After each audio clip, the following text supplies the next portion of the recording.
Hello everyone, मैं D Yadav और आप देख रहे हैं सूर्योदय सक्सेस पॉइंट। आज के इस क्लास में हम सॉल्व करेंगे कक्षा 8 की गणित परीक्षा के लिए मॉडल पेपर। तो चलिए स्टार्ट करते हैं। पहला प्रश्न है इसका, निम्न में से कौन सी परिमेय संख्या योज्य तत्समक है? योज्य तत्समक है तो आंसर इसका होगा 0। क्या होता है? योज्य तत्समक क्या है? 0 है। नेक्स्ट, 3/x बराबर -3 हो तो x का मान है, तो x का मान क्या होगा? -1। क्या हो जाएगा? -1। तो इसमें क्या होगा? a होगा, तो हम यहाँ फिल करेंगे a। इसके अंदर क्या है? बै, तो बै हमने यहाँ पे लिखा ब। नेक्स्ट है, एक चतुर्भुज ABCD में विकर्ण AC व BD एक दूसरे के लंबवत हो तो ABCD है। अब लंबवत जब होते हैं तो एक दूसरे के क्या होता है? वर्ग हो है। एक ABCD एक क्या है? वर्ग है। A answer is right. 100 का वर्गमूल है तो 100 का वर्गमूल कितना है? 10। A answer. 1331 की घनमूल में इकाई का अंक होगा। घनमूल निकालने में इकाई का अंक होगा तो ध्यान रहे 1 होगा। यहाँ पर 1 है ना, और 1 किसका होता है? 1, ठीक है ना, तो 1 आंसर है द। पी मूलधन, आर ब्याज दर की दर तथा n समय होने पर चक्रवृद्धि ब्याज का सूत्र यदि ब्याज वार्षिक संयोजित होता है तो इसके अंदर जो इसका सूत्र होगा वो होगा P इंटू 1 प्लस आर बटा 100 की घात n माइनस यहाँ पे क्या आना चाहिए था? P आना चाहिए था। वही क्या होगी? चक्रवृद्धि ब्याज का सूत्र होगा। नेक्स्ट है, 5a प्लस 2b में से 2a प्लस 3b घटाने पर प्राप्त होगा। तो यहाँ पे 5a में से हमें घटाना है 2a और 2b में से हमें घटाना है 3b, ठीक है ना। तो घटाइए, 5 में से 2 गया 3a और यहाँ पे आएगा -b, केवल 3a minus b, 3a minus b से answer is right. -2m plus 1 multiply -2 की पावर 4 इज इक्वल टू -2 और पावर कितनी है? 6 हो तो m का मान है। अब यहाँ हम क्या करेंगे? इसका m का मान क्या हो जाएगा? 1। क्या हो जाएगा? 1। तो इसका आंसर होगा द। नेक्स्ट है 9 नंबर। बताइए कौन से गुणधर्म की सहायता से आप 1/3 इंटू 6 इंटू 4/3 को 1/3 इंटू 6 इंटू 4/3 के रूप में अभिकलन करते हैं? तो इसका जो नियम होगा वो होगा सहचारिता नियम। कौन सा होगा? सहचारिता नियम। नेक्स्ट है समीकरण 5t माइनस 3 और बराबर 3t माइनस 5 को हल कीजिए। 5t है हमारे पास, -3 बराबर 3t माइनस 5। यहाँ 5t ऐसा कैसा ले लीजिए? 3t प्लस में इधर आके किस में हो जाएगा? माइनस में, बराबर -5 है तो इधर -3 है तो किस में आ जाएगा? +3 में। तो 5 में से 3 गया 2 और इधर माइनस प्लस क्या हो गया? माइनस। 5 में से 3 गया तो यहाँ पे भी कितना बचेगा? -2। कितना बचेगा? -2। तो t इज इक्वल टू क्या हो जाएगा? -2/2। तो आंसर कितना हो जाएगा? -1। क्या हो जाएगा? -1। नेक्स्ट है 11। निम्नलिखित संख्याओं में से प्रत्येक के घन के इकाई अंक ज्ञात कीजिए। तो सबसे पहला हमारा 77 है। घन के इकाई अंक निकालना है तो 7 लेना है। जैसे 77 है, 77 का घन का इकाई अंक निकालना है तो पीछे वाली जो संख्या है ना इकाई अंक, उसी को लेना है। 7 इंटू 7 इंटू 7 और हम इसको गुणा करेंगे तो कितना आएगा? 343। अब तो इस 77 का घन का इकाई अंक क्या हो जाएगा? घन का इकाई अंक जो हमारा होगा वो होगा 3। क्या हो जाएगा? 3। नेक्स्ट है 5022। तो 5022 का इकाई अंक ले लीजिए। तो इकाई अंक है 2, तो 2 इंटू 2 इंटू 2, 2 दूनी 4, 4 दूनी 8। तो इकाई का अंक भी क्या होगा? अंक कितना हो जाएगा? 8। नेक्स्ट, निम्नलिखित का अनुपात ज्ञात कीजिए। 5 मीटर का 10 किलोमीटर से। 5 मीटर का 10 किलोमीटर से। तो किलोमीटर को चेंज कर दीजिए मीटर में, और किलोमीटर को मीटर में चेंज करने के लिए 1000 से गुणा करते हैं। तो 1000 से हम गुणा करेंगे तो आ जाएगा 10,000 मीटर। तो 5:10,000। तो 5 से कट करेंगे, 5 कम 5, इधर बचेगा 5 दूनी 10, तो 2000। 1:2000। आंसर कितना आएगा? 1:2000। नेक्स्ट है, निम्नलिखित कथनों को पढ़कर सत्य सत्य में से उपयुक्त पर चिन्ह लगाना है सही का।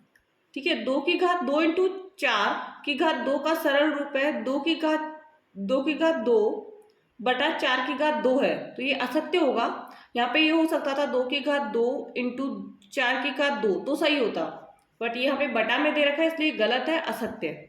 फर्स्ट वाला रॉन्ग। 4 की घात 9 इंटू 4 की घात 3 का घातांक रूप 9 और 3 कितना होता है? 12, तो सही है ये 4 की घात 12, सत्य है, राइट है ये। नेक्स्ट है 3 की घात 5 इंटू 3 की घात 3, भाग देना है 3 की घात 14 का हल। 5 और 3 कितना हो जाएगा? 8, तो इसका आंसर 1/1 इसका आंसर आ जाएगा 3 की घात -6 आएगा। ठीक है ना, तो उसको बटा में लिखेंगे तो 1/3 की घात 6 हो जाएगा, तो ये राइट है, सत्य है। 2 की घात -6 का गुणात्मक प्रतिलोम 42 है, तो ये गलत है, असत्य है। क्या होगा? असत्य। नेक्स्ट, रिक्त स्थानों की पूर्ति कीजिए। अब रिक्त स्थानों की पूर्ति करनी है। 4 भुजाओं से घिरी समतलीय आकृति को क्या कहेंगे? चतुर्भुज कहेंगे। चतुर्भुज के आमने सामने के बिंदुओं को मिलाने वाली रेखा को हम क्या कहेंगे? विकर्ण। चतुर्भुज के आमने सामने के बिंदुओं को मिलाने वाली रेखाओं को क्या कहेंगे? विकर्ण। समांतर चतुर्भुज में सम्मुख भुजाएं बराबर होती है। सम्मुख भुजाएं क्या होती है? बराबर होती है। वर्ग में चारों कोणों की नाम क्रमशः 90, 90, 90 ही होता है या समकोण, यहाँ पे हम लिख सकते हैं समकोण होता है। ठीक है। नेक्स्ट, खंड ए का खंड ब से मिलान कीजिए। प्रथम व्यंजक द्वितीय व्यंजक गुणनफल, तो A B C D, A B A C और ए डी, यहाँ पे लिख रहा है हमें ए बी ए सी और ए डी, तो यहीं से फर्स्ट वाले से मैच होगा ये। नेक्स्ट है 5 को x से करेंगे तो 5 वाला देखिए यहाँ पर है, तो b का थर्ड से, p को p क्यूब 6p क्यूब, तो यहाँ पर है c का सेकंड से, एंड लास्ट है तो d का किससे हो जाएगा? 4 से।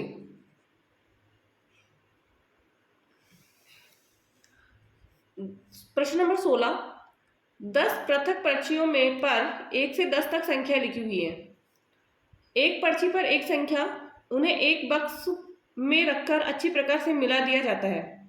बक्से के अंदर से बिना देखे एक पर्ची निकाली जाती है। निम्नलिखित की प्रायिकता क्या है?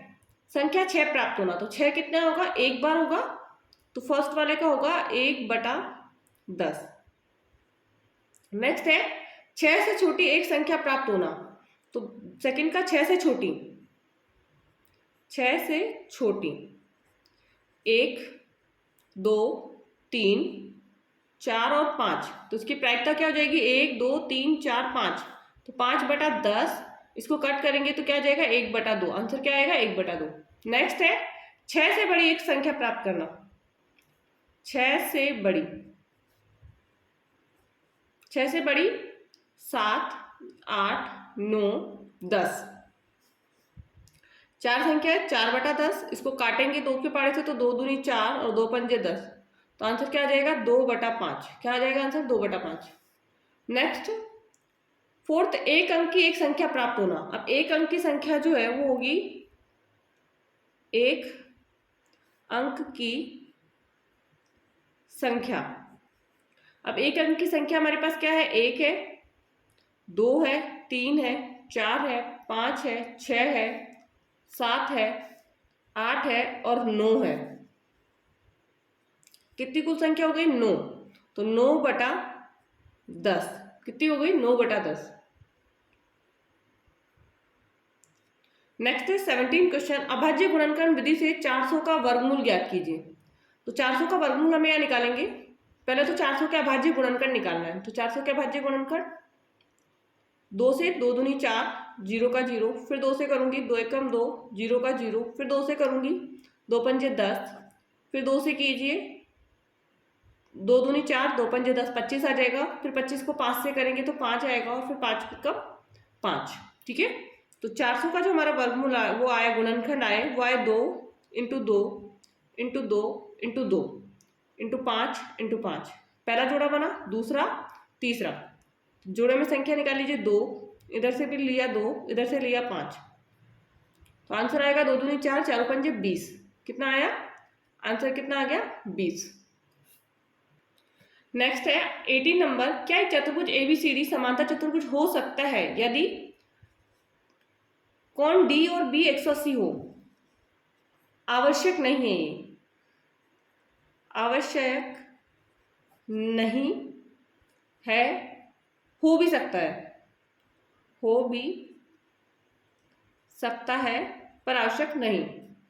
नेक्स्ट है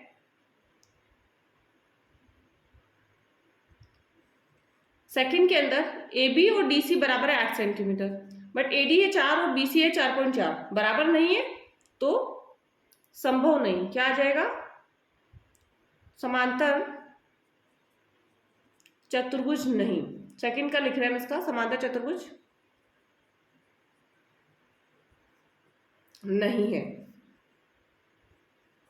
नेक्स्ट, यदि चमेली के पास अपने धन का 75% खर्च करने के बाद 600 रुपये बचे तो ज्ञात कीजिए कि उसके पास शुरू में कितने रुपए थे। ठीक है, 75 खर्च कर दिए, बचत उसकी क्या होगी 25%, क्योंकि 75 उसने खर्च किए, 25% उसकी बचत है और बराबर में कितना है 600।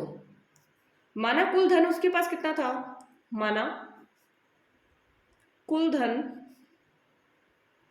है x रुपए, तो x का 25% बराबर कितना है 600, तो x इंटू 25 बटा 100 बराबर 600,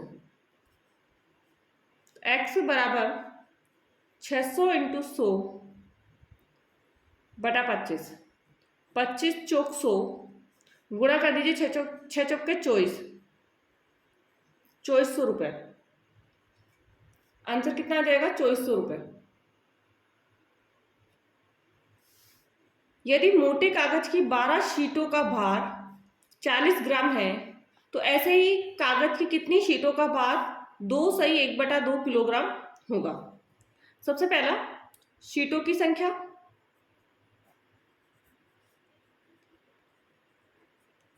कितनी है 12, और यहाँ पे हमें नहीं पता तो इसलिए हम x ले लेंगे। फिर है हमारे पास भार 40 ग्राम, यहाँ पे 2/1/2 किलोग्राम है तो इसको चेंज कर लेंगे, 2/1/2 मतलब 2.5 किलोग्राम है, इसको चेंज करेंगे ग्राम में तो हमारा आ जाएगा 2500 ग्राम। तो हम यहाँ लिखेंगे 2500 ग्राम। अब इसको हम लेंगे समानुपात के रूप में, तो 12 इंटू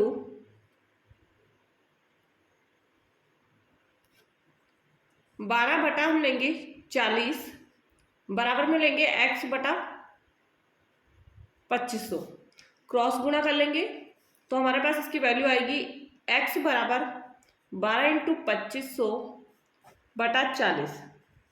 कट कर दीजिए इसको, 0 से 0 कट, 4 3 का 12, 25 थी 75 तो 750, 750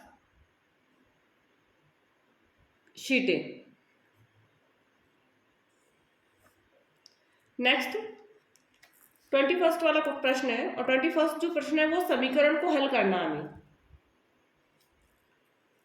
समीकरण x + 7 - 8x बटा 3 बराबर 17 बटा 6 - 5x बटा 2 को हल कीजिए और अपने उत्तर की जांच कीजिए। समीकरण है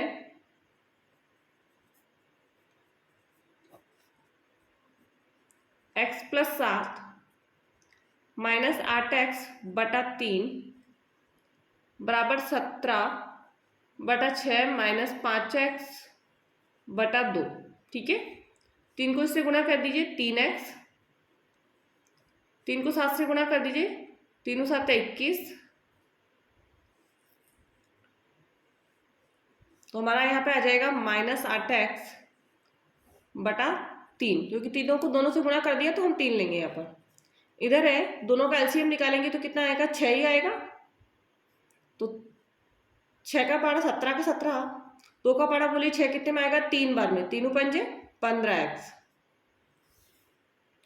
अब कट कर दीजिए, 3 एकम 3, 3 दूनी 6, क्रॉस गुणा करेंगे इसको इससे और इसको इससे, तो 2 का 3 से क्या, 2 तिया 6x, 2 को 21 से करेंगे 42, 2 को 8 से करेंगे 2 अंटे 16x और 17 माइनस 15x। अब x वाली संख्या को इधर लेके आएंगे हम, तो 6x माइनस 16x, माइनस में 15x है तो इधर आके किस में हो जाएगी, प्लस में 15x, 17 है इधर 17 और प्लस में 42 है तो किस में आ जाएगा, माइनस में 42। अब सॉल्व कीजिए, माइनस इधर आएगा आपका सॉल्व करने पर 5 प्लस का 5x, इधर 42 में से 17 काट दीजिए। अब तो 12 में से 7 गया तो 5 और 3 में से 1 गया तो 2, 25 आया, माइनस 25। तो x की वैल्यू क्या हो जाएगी, माइनस 25 बटा 5, 5 में 25 और माइनस का चिन्ह आगे लग जाएगा तो माइनस 5। x की वैल्यू कितनी हो गई, माइनस 5। नेक्स्ट है 22 नंबर प्रश्न। एक शहर में एक माह में विभिन्न कारणों से हुई 200 दुर्घटनाओं का आलेख निम्नलिखित है। ये हमें दे रखा है आलेख। खराब सड़क में पीड़ित की गलती से संयुक्त रूप से कितने प्रतिशत कितनी दुर्घटनाएं हुई, कितने प्रतिशत भी बता रहा हूं, कितनी दुर्घटनाएं हुई। खराब सड़क, पहला प्रश्न है, खराब सड़क प्लस पीड़ित की गलती,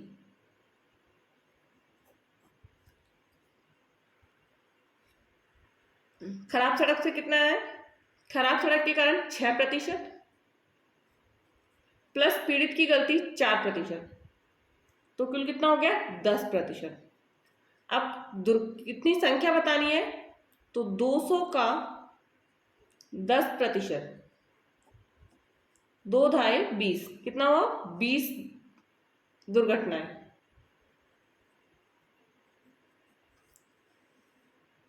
दो सौ का 10% निकाला तो हमारा कितना है, 20 दुर्घटनाएं।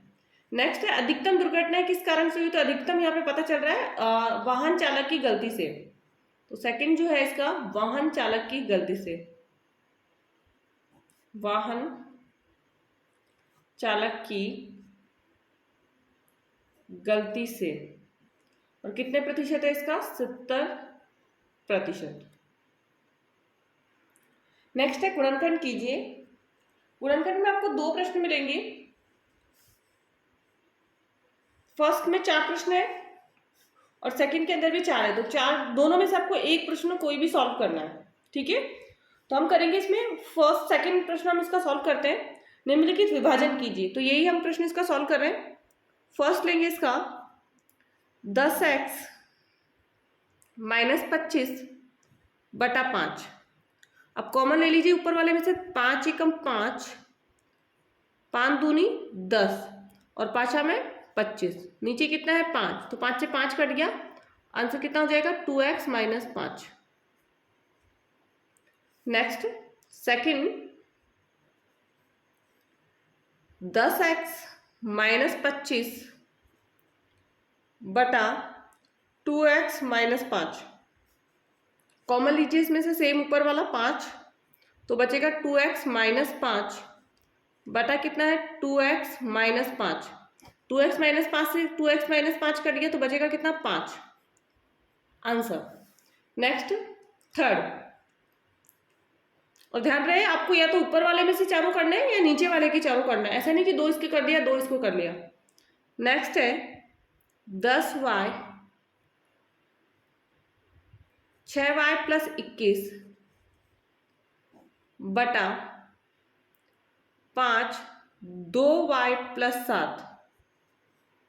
तो यहाँ पे 10y है हमारे पास, तो मैंने 3 कॉमन लिया, 3 3 दूनी 6y प्लस 3 7 21 बटा 5 बटा 2y माइनस 7। तो 2y बटा 7 कट हो गया, 5 दूनी 10y। तो आंसर कितना आ जाएगा इसका, 2 तिया 6y। आंसर कितना आ गया, 2 तिया 6y। नेक्स्ट हम लेंगे और फोर्थ क्वेश्चन, और फोर्थ क्वेश्चन है 9x का square y square 3z minus 24 बटा 27xy z माइनस 8।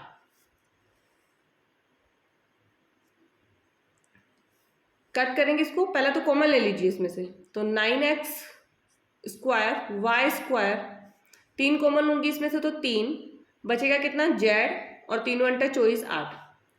इधर हमारे पास क्या है, 27xy और z माइनस 8। तो z माइनस 8 से z माइनस 8 तो कट हो जाएगा, 9 तिया 27, 3 से 3 फिर कट जाएगा। अब हमारे पास बचा x स्क्वायर y स्क्वायर बटा x और y। तो एक एक कट कर देंगे तो बचेगा क्या, x और y। आंसर क्या आ जाएगा हमारा, x और y। नेक्स्ट है 24। यदि एक घन की प्रत्येक भुजा 1 सेंटीमीटर है तो उसके कुल पृष्ठीय क्षेत्रफल का मान लिखिए। घन की प्रत्येक भुजा, तो घन का पृष्ठीय क्षेत्रफल, घन का पृष्ठीय कुल पृष्ठीय क्षेत्रफल होता है 6 भुजा स्क्वायर, 6 भुजा स्क्वायर। तो 6 × 1 × 1, तो 6 का 6 सेंटीमीटर स्क्वायर क्या हो जाएगा, 6 सेंटीमीटर स्क्वायर। नेक्स्ट जो हमारे पास है कि दी गई आकृति ABCD, दी गई आकृति ABCD का परिमाप हमें ज्ञात करना है। क्या निकालना है हमें, इसका परिमाप। और ये जो आकृति हमें दिख रही है वो किसकी है, एक आयत की है। तो आयत का क्या निकालना है हमें, परिमाप हमको इसमें से निकालना है। तो अब आयत का परिमाप यहां पे निकाल लेते हैं हम। आयत का परिमाप होता है 2 × लंबाई प्लस चौड़ाई। तो 2 × लंबाई मतलब 9, चौड़ाई का मतलब है यहाँ पे 7। तो 9 और 7 को जोड़िए, 9 और 7 16 और 16 दूनी 32। आंसर कितना आ जाएगा, 32 सेंटीमीटर। परिमाप है इसलिए स्क्वायर नहीं लगाना है, सेंटीमीटर लिखना है केवल। नेक्स्ट है, निम्न तालिका का प्रयोग कर एक रेखिक आलेख बनाइए। विभिन्न वर्षों में किसी पर्वतीय नगर में हिमपात के दिनों की संख्या बता के। तो सिंपल सा आपको ग्राफ बनाना है, आपका ग्राफ पेपर आपको वहां पे मिलेगा। तो लाइन बनाइए इसे। नीचे आपको यहाँ पे लिखना है वर्ष। क्या लिखना है, वर्ष। बराबर डिस्टेंस में 2003, 2004, 2005, 2006। ठीक है, इधर 8, 10, 5 और 12। तो 1 से लेकर आप कितनी काउंटिंग लिख सकते हैं। तो मैं 2 का भाड़ा यहाँ पे ले रही हूँ, 2 एकम 2, 2 दूनी 4, 2 तिया 6, 2 चौक 8, 2 पंजे 10, 2 छिक्की 12 और 2 सत्ते 14। सबसे पहले 2003 पर है 8, तो 2003 पर हम लेंगे 8। फिर 2004 पे है 10, तो हम यहाँ लेंगे 10। 2005 पे है 5, तो 2005 पे है 5, तो 5 का हम लेंगे 5। और 2006 पे है 12, तो यहाँ पे हम ले लेंगे 12। तो यहाँ से हम लाइन ड्रॉ करेंगे, तो ये हमारा हो जाएगा इसका हिमपात का ग्राफ। क्या वर्ष व हिमपात के दिनों की संख्या समानुपात में है। तो क्या इसके अंदर समानुपात में है वो हमें देखना है। तो इसके अंदर समानुपात में नहीं है ये, क्या है, समानुपात में नहीं है, नहीं। वर्ष 2005 के बारे में ग्राफ में क्या सूचना प्राप्त होती है? तो 2005 में जो हिमपात है ना वो घटा है, यहाँ पर तीव्र कमी हुई है। क्या हुई है? तीव्र कमी या इसमें गिरावट आई है, ये आप लिख सकते हैं।